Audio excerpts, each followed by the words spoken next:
సమీర్ మహేంద్రకు సంబంధించిన కంపెనీ పేర్లను ED charge షీట్లో నమోదు చేసింది. కేఎస్ విజయం స్పిరిట్, జడ్జీ రిటైల్, పాపులర్ స్పిరిట్ పై అభియోగాలు మోపింది. అవంతిక కాంట్రాక్టర్స్, ఆర్మోమిక్స్, ఈకోసిస్టమ్, పర్మనెంట్ రిసార్ట్ల పేర్లను చేర్చింది. ఫస్ట్ ఛార్జ్ షీట్ కు అనుబంధంగా సెకండ్ ఛార్జ్ షీట్ ను ఈడీ దాఖలు చేసింది. మొత్తం 428 పేజీలతో ఫిర్యాదు నివేదికను కోర్టుకు అందించింది ED. ED supplementary charge sheet పై స్పెషల్ కోర్టులో ఇవాళ విచారణ జరిగింది. ఈడీ సప్లిమెంటరీ ఛార్జ్ షీట్ ను పరిగణలోనికి తీసుకుంటున్నట్లు స్పెషల్ కోర్టు ఆర్డర్ ఇచ్చింది. తదుపరి విచారణ ఫిబ్రవరి 23కి వాయిదా వేశారు. ఇక ఇదే కేసులో నిందితులకు రౌస్ ఎవెన్యూ కోర్టు నోటీసులు జారీ చేసింది. ఈ కేసులో ప్రధాన నిందితులుగా బోయిన్పల్లి అభిషేక్, విజయ్ నాయర్, శరత్ చంద్రారెడ్డి, బినోయ్ బాబు జైల్లో ఉన్నారు. సౌత్ గ్రూప్ నుంచి ప్రధానంగా 100 కోట్ల లావాదేవీలపై ఛార్జ్ షీట్లో పేర్కొంది.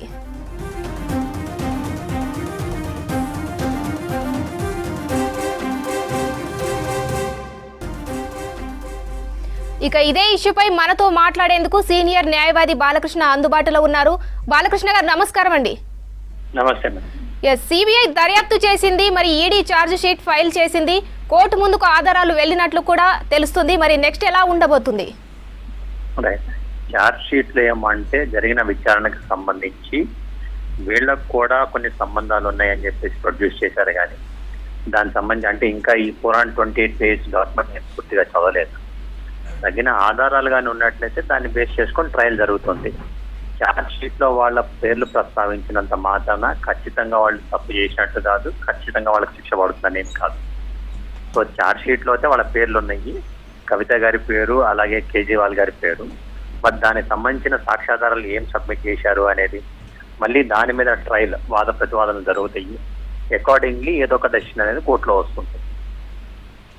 ఎస్ బాలకృష్ణ గారు, అలాగే ఈడీ ఆస్తుల జప్తుకే పరిమితం అవుతుందా, లేకపోతే గతంలో ఇలాంటి స్కామ్లు అరెస్టులు చేసిన దాఖలాలు ఏమైనా ఉన్నాయా? ఈడీ ఆస్తులు జప్తు చేయొచ్చు. నిజంగా అంటే అరెస్ట్ చేయాల్సిన అవసరం అంటే మాజిస్ట్రేట్ అప్రూవల్ తో అరెస్ట్ కూడా చేయొచ్చు. అంటే ఫర్దర్ ఇన్వెస్టిగేషన్ కోసం వీళ్ళ డెటెన్షన్ కానీ అవసరం అనుకుంటే చేయొచ్చు.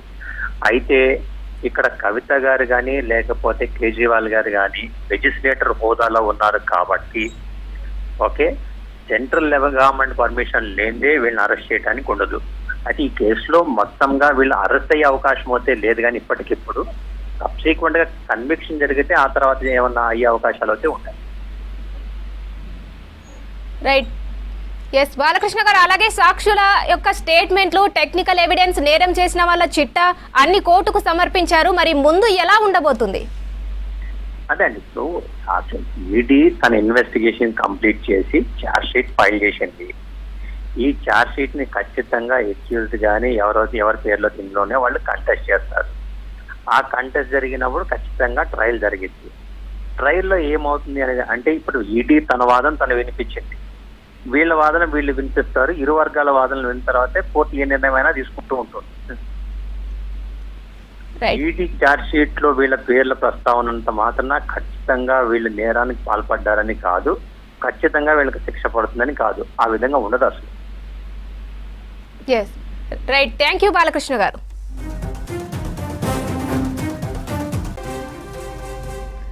రైట్, ఇక ఇదే ఇష్యూపై మరిన్ని డీటెయిల్స్ షరీఫ్ అందిస్తారు. షరీఫ్, ఢిల్లీ లిక్కర్ స్కామ్ లో ఈడీ రెండో ఛార్జ్ షీట్ కు సంబంధించిన అప్డేట్స్ ఏంటి? దర్యాప్తు చేస్తూ చాలా వేగంగా ఈ దర్యాప్తును అయితే కంటిన్యూ చేస్తున్నాయని చెప్పాలి. ఇప్పటికే చాలా స్పీడ్గా వాళ్ళకి సంబంధించినటువంటి నిందితులుగా ఉన్నటువంటి ఎవరైతే వ్యక్తులు ఉన్నారో దాదాపు ఇప్పటికే 3 నిందితులకు సంబంధించినటువంటి చిరస్థరాస్తులను ఆల్రెడీ జప్తు చేసింది. వాళ్ళ ఆస్తులకు సంబంధించి ఎక్కడెక్కడ వాళ్ళ ఆస్తులు ఉన్నాయి, ఎట్లా వీళ్ళు ఆస్తులను అట్లా ఏ విధంగా వీళ్ళంతా కూడా కూడబెట్టారు అనేటువంటి అంశాలపైన చాలా క్లియర్గా ఆధారాలతో పాటు ఆస్తులన్నింటినీ కూడా జప్తు చేసింది. సో ఆ ఎపిసోడ్ కంప్లీట్ అయిపోయిన తర్వాత మళ్ళొక మేజర్ పరిణామం ఈ ఈడీ ఛార్జ్ షీట్ అని చెప్పాలి. సెకండ్ ఛార్జ్ షీట్లో దాదాపు 428 పేజీలుగా ఉన్నటువంటి ఛార్జ్ షీట్ని వేశారు. ఛార్జ్ షీట్ని వేసిన తర్వాత కూడా రోస్ ఎవెన్యూ కోర్టు పరిలోకి తీసుకుంటున్నామనేటువంటి అంశాన్ని చెప్పింది. నెక్స్ట్ ఫిబ్రవరి నెలలో మళ్ళొక వాయిదాలో విచారణ చేస్తామనేటువంటి అంశాన్ని చెప్పింది. ఎప్పుడైతే సిబిఐ ఆగస్టు 17న గత సంవత్సరంలో ఆగస్టు 17న నమోదు చేసినటువంటి ఎఫ్ఐఆర్లో కేవలం హైదరాబాద్కి చెందినటువంటి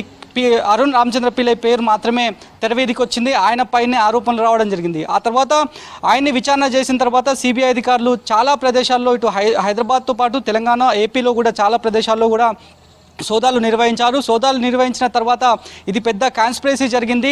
ఢిల్లీ మద్యం కుంభకోణం వ్యవహారంలోనే కోట్ల రూపాయల ముడుపుల అంశం ఇందులో దాగుంది. ప్రభుత్వానికి, కేంద్ర ప్రభుత్వానికి చాలా వరకు గండిగొట్టే ప్రయత్నం జరిగింది అనేటువంటి అంశాన్ని క్లియర్గా సిబిఐ కోర్టుకి తెలపడం జరిగింది. అప్పుడు ఎన్ఫోర్స్మెంట్ డైరెక్టరేట్ అధికారులు ఈసీఆర్ నమోదు చేసుకొని దర్యాప్తు ప్రారంభించారు. ఎట్లా ఈ 100 కోట్ల రూపాయలు కావచ్చు, ఎక్కడైతే కోట్ల రూపాయల అంశంగా చెప్తున్నారు కాబట్టి ఈ డబ్బునంతా కూడా ఎక్కడి నుంచి సమీకరించాలనుకున్నారు, ఎక్కడి నుంచి తీసుకురావాలని అనుకున్నారు, ఎలా లాండరింగ్కి పాల్పడ్డారనేటువంటి ఆరోపణలపైనే ప్రస్తుతానికైతే ఎన్ఫోర్స్మెంట్ డైరెక్టరేట్ అధికారులు పూర్తి స్థాయిలో ఆరా తీయడం జరిగింది. దాదాపు 6గురిని ఎన్ఫోర్స్మెంట్ డైరెక్టరేట్ అధికారులు అరెస్ట్ చేశారు. అందులో హైదరాబాద్కి సంబంధించి అరుణ్ రామచంద్రపల్లి ఉన్నారు, దాంతోపాటు అభిషేక్ బోయినపల్లి ఉన్నారు. అదేవిధంగా ఢిల్లీ గ్రూప్కి సంబంధించి విజయ్ నయ్యర్, సమీర్ మహేంద్రు, అమిత్ అరోరా వీళ్ళంతా కూడా ఒక గ్రూప్గా ఉన్నారు. అక్కడ ఢిల్లీ గ్రూప్తో, ఢిల్లీ ఆప్ నేతలతో ఎప్పటికప్పుడు సంబంధాలు పెట్టుకున్నటువంటి విజయ్ నయ్యర్, సమీర్ మహేంద్రు, అమిత్ అరోరా వీళ్ళంతా కూడా ఒక గ్రూప్గా ఉన్నారు.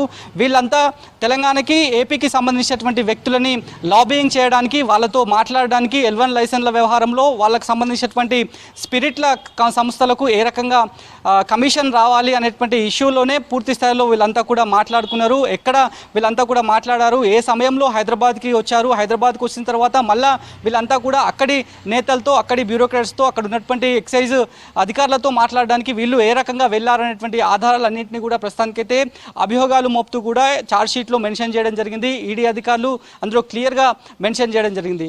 విజయ్ నయ్యర్ దాంతోపాటు సమీర్ మహేంద్రు, అమిత్ ఎవరైతే అరుణ్ రామచంద్ర పిల్లై తీసుకువచ్చిన తర్వాత ఇక్కడ మాట్లాడించారు. ఆ మాట్లాడించినందుకు గాను సౌత్ గ్రూపు, సౌత్ లాబింగ్ పేరుతో 100 కోట్ల రూపాయల ముడుపుల అంశాన్ని వీళ్ళంతా కూడా డిస్కస్ చేశారనేటువంటి అంశం పైన వాటికి సంబంధించి వెయిట్ వచ్చేలాగా దాదాపు 65 మందిని కూడా విచారణ చేశాం. సాక్షుల రికార్డులన్నిటి కూడా, వాళ్ళందరి సాక్షుల వాంగ్మూలాలన్నిటి కూడా మేము రికార్డ్ చేశామనేటువంటి అంశాన్ని కూడా అందులో మెన్షన్ చేయడం జరిగింది. ఇక మరోవైపు చాలా కొత్త పేర్లను కూడా అభియోగాలు మోపుతూ కూడా ఛార్జ్షీట్లో మెన్షన్ చేయడం జరిగింది. మరి ఆ ఛార్జ్షీట్కి సంబంధించినటువంటి వ్యవహారంలో నెక్స్ట్ హియరింగ్ ఉంది కాబట్టి కోర్టు ఏ రకమైనటువంటి డెసిజన్ తీసుకొని అట్ ది సేమ్ టైం ఏ రకమైనటువంటి దర్యాప్తును మళ్ళీ ఈడీ అధికారులు చేపట్టనున్నారు. ఇప్పటివరకు ఒక సస్పెన్స్గా, అంటే ఒక ఇంట్రెస్టింగ్గా మారిందని చెప్పాలి. మొదటి నుంచి ఉన్నటువంటి ఆరోపణ ప్రధానంగా సౌత్ లాబీ పేరుతోనే ఆప్ నేతలకు దాదాపు 100 కోట్లకు పైగా ముడుపులు అందాయి. ఆ విధంగా ఎక్కడైతే L1 లైసెన్స్ వ్యవహారంలోనే వీళ్ళకు సంబంధించినటువంటి ఎవరైతే మద్యం సిండికేట్ వ్యాపారస్తులు ఎవరైతే ఉన్నారో వాళ్లకు లబ్ధి చేకూరే విధంగానే వాళ్లకు కమిషన్ రూపంలో ఎక్కువ మొత్తంలో డబ్బు రావాలనేటువంటి దురుద్దేశంతోనే ఇది పెద్ద కాన్స్పిరసీకి తెరలేపారు. వీళ్ళు మాట్లాడినటువంటి ఏవైతే డివైసెస్ ఉన్నాయో ఇప్పటివరకు దాదాపు 150 కోట్లకు పైగా ఖరీదు చేసేటువంటి కాస్ట్లీ డివైజెస్ అన్నిటినీ కూడా ఐఫోన్స్ అంటే ఎక్కువ కాస్ట్ పెట్టేటువంటి డివైజెస్ని అంతా కూడా వీళ్ళు వాడారు. ఒక్కొక్కరు వ్యక్తిగత ఫోన్లు అన్నింటినీ కూడా ధ్వంసం చేశారు. వాళ్ళు ధ్వంసం చేసినటువంటి ఆధారాలన్నీ కూడా తమ దగ్గర ఉన్నాయనేటువంటి అంశాలను కూడా మళ్ళొకసారి ఉటక్కించింది. ఎన్ఫోర్స్మెంట్ డైరెక్టరేట్ అధికారులంతా కూడా కోర్టుకు కూడా అవే అంశాలను కూడా తీసుకురావడం జరిగింది. ఏ సమయంలో ఏ మొబైల్ ఫోన్ని వీళ్ళు చేంజ్ చేశారు, ఎట్లా డిస్ట్రాయ్ చేసే ప్రయత్నం చేశారు, ఎట్లా డేటానంతా కూడా ఎన్క్రిప్ట్ అవ్వడానికి వీళ్ళు ప్రయత్నాలు చేశారు అనేటువంటి విషయాలపైన, డేటాను రీట్రీవ్ కాకుండా ఎట్లా వీళ్ళు సైబర్ ఎక్స్ప్రెస్ ద్వారా డీటెయిల్స్ అన్ని కూడా తీసుకున్నారనేటువంటి విషయాలపైన కూడా పూర్తి స్థాయిలో టెక్నికల్ ఎవిడెన్సెస్ అంతా కూడా ఛార్జ్షీట్లో మెన్షన్ చేయడం జరిగింది. కాబట్టి సో ప్రస్తుతానికైతే ఎన్ఫోర్స్మెంట్ డైరెక్టరేట్ అధికారులు సెకండ్ ఛార్జ్షీట్ దాఖలు చేయడం, ఆల్రెడీ ఇందులో 6 ఎవరైతే ఇప్పటికే ఈడీ అధికారులు అరెస్ట్ చేయడం జరిగిందో వాళ్ళంతా కూడా జైల్లో ఉన్నారు. ఒక శరత్ చంద్ర మినహాయించి అందరూ కూడా తిహార్ జైల్లోనే ఉన్నారు. శరత్ చంద్రకి మొన్ననే ఒక కండిషన్ బెయిల్ పైన ఆయనకు అత్యవసర పరిస్థితిలో బెయిల్ మంజూరు చేయడం జరిగింది. వాళ్ళ కుటుంబ సభ్యుల్లో ఎవరో మృతి చెందారనేటువంటి అంశాలను చెప్తూ కూడా కేవలం వాళ్ళకి అటెండ్ అయ్యి రావడానికే షరతులతో కూడిన బెయిల్ మంజూరు చేశారు. ప్రస్తుతానికైతే ఎక్కడైతే విజయ్ నయ్యర్, సమీర్ మహేంద్రు, అమిత్ అరోరా వీళ్ళంతా కూడా ఒక గ్రూప్గా ఉన్నారు. వీళ్ళంతా కూడా ఆప్ నేతలతో ఎప్పటికప్పుడు మాట్లాడారు. వాళ్ళు మాట్లాడినటువంటి ఆధారాలు ఆధారాలను కూడా మా దగ్గర ఉన్నాయనేటువంటి అంశాన్ని కూడా ఛార్జ్షీట్లో మెన్షన్ చేశారు. ఇక సౌత్ గ్రూప్కి వచ్చేసరికి ఇటు శరత్ చంద్ర కావచ్చు, అభిషేక్ బోయినపల్లి, దాంతోపాటు మాగుంట శ్రీనివాస్కి సంబంధించినటువంటి కుమారుడు, వాళ్ళంతా కూడా ఇందులో ఒక లిస్టులో ఉన్నారనేటువంటి విషయాన్ని కూడా ఛార్జ్షీట్లో మెన్షన్ చేయడం జరిగింది.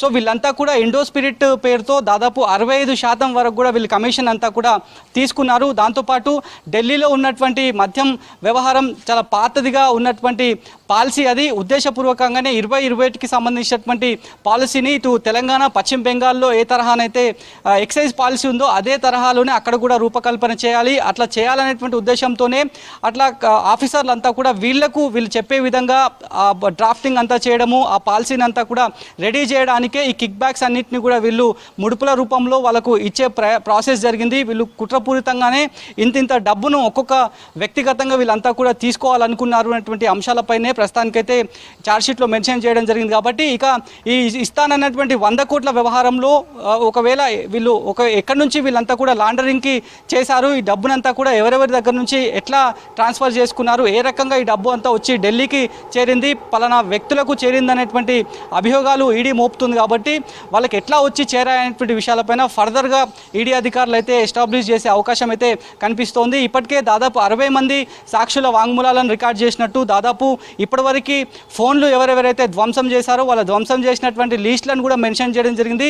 ఆ లీస్ట్లో మళ్ళొకసారి ఎమ్మెల్సీ కవిత పేరు కూడా మళ్ళొకసారి ఛార్జ్షీట్లో మెన్షన్ చేయడం జరిగింది. అయితే ఈసారి మాత్రం ఢిల్లీ సీఎంగా ఉన్నటువంటి కేజ్రీవాల్ పేరు ప్రస్తుతానికైతే ఛార్జ్షీట్లో అభియోగాలు మోపుతూ కూడా ఆయన పేరుని కూడా మెన్షన్ చేయడం జరిగింది. సో అంతకంటే ముందే ముఖ్యమంత్రిగా ఉన్నటువంటి మనీష్ సిసోడియా పేరు మొదటి నుంచి ఉంది. ఆయనకు అత్యంత సన్నిహితుడిగా విజయ్ నయ్యర్, సమీర్ మహేంద్ర ఉంటారనేటువంటి వార్త, చర్చ ప్రతిపక్ష పార్టీలంతా కూడా ఆరోపణ చేసినటువంటి సందర్భాలు చూసినాం. కానీ ఇప్పుడు అనూహ్యంగా ఈడీ అధికారులు ఛార్జ్షీట్ను మెన్షన్ చేయడం, దాదాపు 400కు పైగా ఉన్నటువంటి పేజీలో చాలా మంది పేర్లను పెట్టడం, ఆ తర్వాత కేజ్రీవాల్ పేరు కూడా మెన్షన్ చేశారు. కాబట్టి నెక్స్ట్ ఏ రకమైనటువంటి స్టెప్ ఉండబోతుంది, వీళ్ళు మెన్షన్ చేసినటువంటి అభియోగాలు కావచ్చు, అభియోగాలన్నింటినీ కూడా న్యాయస్థానం పరిలోకి తీసుకుంటుందా, లేదంటే వీళ్ళు ఇస్తున్నటువంటి ప్రాసిక్యూషన్ ఎవిడెన్స్కి ఏ రకమైనటువంటి నిర్ణయాన్ని ప్రకటిస్తుంది, ఏ రకంగా కోర్టును వీళ్ళంతా కూడా సంతృప్తి కలిగించేలాగా వీళ్ళ ఫర్దర్ విచారణ ఉండబోతుంది అనేది కూడా ఒకంత ఆసక్తి నెలకొందని చెప్పాలి. ఏమైనప్పటికీ 2 దర్యాప్తు సంస్థలు మాత్రం ఢిల్లీ మద్యం కుంభకోణం వ్యవహారంలో చాలా కూపీ లాగుతున్నారని చెప్పాలి. ఒకవైపు సిబిఐ అరెస్టులు చేస్తుంది, ఆ తర్వాత సప్లిమెంటరీ ఛార్జ్షీట్లు సిబిఐ కూడా దాఖలు చేస్తూ వస్తుంది. అరెస్ట్ చేసినటువంటి క్రమంలోనే కామన్ గ్రౌండ్ని కూడా మెన్షన్ చేస్తున్నారు. తెలంగాణకు సంబంధించినటువంటి ప్రజాప్రతినిధుల పేర్లను ప్రతి ఒక్క రిమాండ్ రిపోర్ట్లో కూడా మెన్షన్ చేయడం జరిగింది. మనం సిబిఐ అరెస్ట్ చేసినటువంటి లిస్టులో కోర్టులో దాఖలు చేసినటువంటి ఆ లిస్టును చూసినా సరే కామన్ గ్రౌండ్ తెలంగాణకు సంబంధించినటువంటి వ్యక్తుల పేర్లు అందులో మెన్షన్ చేయడం జరిగింది. ఎన్ఫోర్స్మెంట్ డైరెక్టరేట్ అధికారులు ఈడీ కోర్టుకు సమర్పించినటువంటి రిమాండ్ రిపోర్ట్లలో కూడా వీళ్ళు ఏ రకంగా కుట్రకు పాల్పడ్డారు, వీళ్ళ మధ్యలో ఏ రకమైనటువంటి ట్రాన్సాక్షన్ జరిగిందనేటువంటి అంశాలపైన కామన్ గ్రౌండ్ అంతా కూడా ఏపీకి, దాంతోపాటు తెలంగాణకు సంబంధించినటువంటి వ్యక్తుల పేర్లు రావడం జరిగింది. ఎక్కడైతే శరత్ చంద్రకి సంబంధించినటువంటి అంశంలోనే ఈ కిక్ బ్యాక్స్ అన్ని కూడా చేరాయి. శరత్ చంద్రకు సంబంధించినటువంటి వాళ్ళ భార్య నడుపుతున్నటువంటి ప్రైవేట్ చార్టర్డ్ ఫ్లైట్స్ ఏవైతే ఉన్నాయో ఆ చార్టర్డ్ ఫ్లైట్ల సహాయంతోనే వీళ్ళంతా కూడా ఓబెరాయ్ హోటల్కు వెళ్ళారు. అక్కడి విజయ్ నయ్యర్ సౌత్ గ్రూప్ ఎవరైతే కోఆర్డినేట్ చేస్తున్నారో విజయ్ నయ్యర్, సమీర్ మహేంద్ర, అమిత్ అరోరా వీళ్ళందరితో కలవడానికి ఒక ప్రైవేట్ చార్టర్డ్ ఫ్లైట్స్తో బేగంపేట్ నుంచే వెళ్ళారనేటువంటి వార్త గతంలో సంచలనం రేపింది. ఆల్రెడీ దానికి సంబంధించి కూడా ఎన్ఫోర్స్మెంట్ డైరెక్టరేట్ అధికారులు ఏవియేషన్ శాఖకు కూడా ఒక లెటర్ రాయడం జరిగింది. ఆ లెటర్కి స్పందన కింద వివరాలు మళ్ళీ అందినాయా లేదా అనేటువంటి విషయాలపైన ఈ కేసు అంతా కూడా దర్యాప్తు కంప్లీట్ అయిపోయిన తర్వాత లేదంటే మళ్ళొక ఛార్జ్షీట్ వేయడం కావచ్చు, లేదంటే వేరే ఎవరినైనా ఆ యొక్క సంస్థకు సంబంధించి ఆరోపణలు ఎదుర్కొంటున్నారు. వాళ్ళని కూడా ఇప్పటికే ఢిల్లీ ఈడీ అధికారులు విచారణ చేయడం జరిగింది. శరత్ చంద్ర రెడ్డికి సంబంధించినటువంటి భార్యను కూడా విచారణ చేశారు. కొన్ని రోజుల పాటు విచారణ చేసినటువంటి దాఖలాలు ఉన్నాయి. ఆ తర్వాత బేగంపేట ఎయిర్పోర్ట్ నుంచే వీళ్ళంతా కూడా వెళ్ళారు. బేగంపేట ఎయిర్పోర్ట్ని కూడా ఎందు గురించి వీళ్ళు లక్ష్యంగా చేసుకున్నారనేటువంటి అంశాన్ని కూడా ఈడీ అధికారులు అనుమానిస్తున్నారు. కొన్ని అంశాలను కూడా వాళ్ళు భావిస్తూ వస్తున్నారు. ఇటు వేరే ఎయిర్పోర్ట్ అయితే అంతా కూడా డిపార్ట్మెంట్కి సంబంధించినటువంటి సెక్యూరిటీతో ఉంటుంది. ఇటు శంషాబాద్ ఎయిర్పోర్ట్ కావచ్చు, కావచ్చు, దాంతోపాటు వేరే ఇతర ఇంటర్నేషనల్ ఎయిర్పోర్ట్స్ అన్నీ కూడా సెక్యూరిటీ పాయింట్ ఆఫ్ వ్యూలో చాలా టైట్గా ఉంటుంది. ఎక్కడైతే బేగంపేట ఎయిర్పోర్ట్ అంతా కూడా ప్రైవేట్ సెక్యూరిటీ ఆధీనంలోనే ఉంది. ఆ ప్రైవేట్ సెక్యూరిటీ ఉన్న కారణంగా ఇక్కడ నుంచి చాలామంది వీఐపీలు, వివివిఐపీలు చార్టర్స్ ఫ్లైట్తో ఇక్కడ నుంచి ఫ్లై అవుతూ ఉంటారు. వాళ్ళకి ఫ్లై కావడానికి ఇక్కడి ఒక సంస్థ జెట్వేస్ అనేటువంటి ఒక సంస్థ ఇక్కడ అంతా కూడా వాళ్ళకు ప్రొవైడ్ చేస్తుంది, ప్రైవేట్ జెట్స్ అని ప్రొవైడ్ చేస్తుంది అనేటువంటి ఆరోపణలు కూడా వచ్చాయి. ఆరోపణల పైన ఆల్రెడీ ఎన్ఫోర్స్మెంట్ డైరెక్టరేట్ అధికారులు ఎక్కడైతే చార్టర్డ్ ఫ్లైట్స్ నడుపుతున్నటువంటి ఒక ప్రతినిధికి కూడా లెటర్ అక్కడ నోటీస్ ఇవ్వడం జరిగింది. ఆమెను కూడా విచారించినటువంటి సందర్భాలు ఉన్నాయి. మరి ఈ చాలా క్లియర్గా ఈ ఎన్ఫోర్స్మెంట్ డైరెక్టర్ అధికారులు మాత్రం ఈ కేసును చూస్తున్నారు కాబట్టి ఇక పూర్తి స్థాయిలో ఈ డబ్బులు ఏ రకంగా వెళ్ళాయి, ఎవరి దగ్గర నుంచి ఎంతెంత వెళ్ళాయి అనేటువంటి అంశాలపైనే పూర్తి స్థాయిలో ఈ కేసుని ఫిక్సప్ చేయడానికైతే ప్రయత్నాలు అయితే దర్యాప్తు అధికారులు చేస్తున్నారు. మరికొంతమంది పేర్లు కావచ్చు, మరికొంతమందికి సంబంధించినటువంటి నోటీసుల ఇష్యూస్ కూడా ఉండబోతున్నాయనేది కూడా స్పష్టంగా అర్థమవుతుంది. మొదటి నుంచి ఆరోపణలు వస్తున్నటువంటి దాని ప్రకారమే అభిషేక్ బోయినపల్లి పైన ఆరోపణలు రావడం జరిగింది. అతన్ని అరెస్ట్ చేశారు. అతనికి సంబంధించినటువంటి రోల్ ఎంతవరకు ఉంది అనేటువంటి విషయాలపైన రోస్ ఎవెన్యూ కోర్టుకి పూర్తి స్థాయిలో అతని రిమాండ్ రిపోర్ట్ ద్వారా తిట్టతెల్లం అయిపోయింది. ఆ తర్వాత అతన్ని విచారించిన తర్వాత అతన్ని ఇచ్చినటువంటి వాంగ్మూలం తర్వాత మళ్ళీ ఎక్కడైతే శరత్ చంద్ర రెడ్డికి సంబంధించి బినోయ్ బాబు అదేవిధంగా మరికొంతమంది పేర్లు వెలుగులోకి రావడం జరిగింది. ఎక్కడైతే ఈ కేసులో మొదటి నుంచి వేరే రెండు దర్యాప్తు సంస్థలు, జాతీయ దర్యాప్తు సంస్థలు దర్యాప్తు చేస్తున్నాయి కాబట్టి రెండు దర్యాప్తు సంస్థల్లో కొంతమంది అప్రూవల్గా కూడా మారుతున్నారు. వాళ్ళ అప్రూవల్లను కూడా కోర్టు పనిలోకి తీసుకొని వాళ్ళు ఇచ్చేటువంటి స్టేట్మెంట్లను కూడా పరిలోకి తీసుకుంటుంది.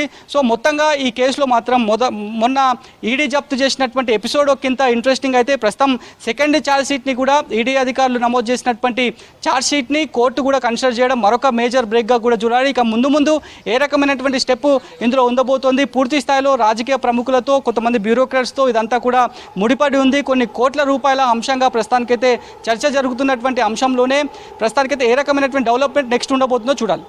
Right, thank you Sharif.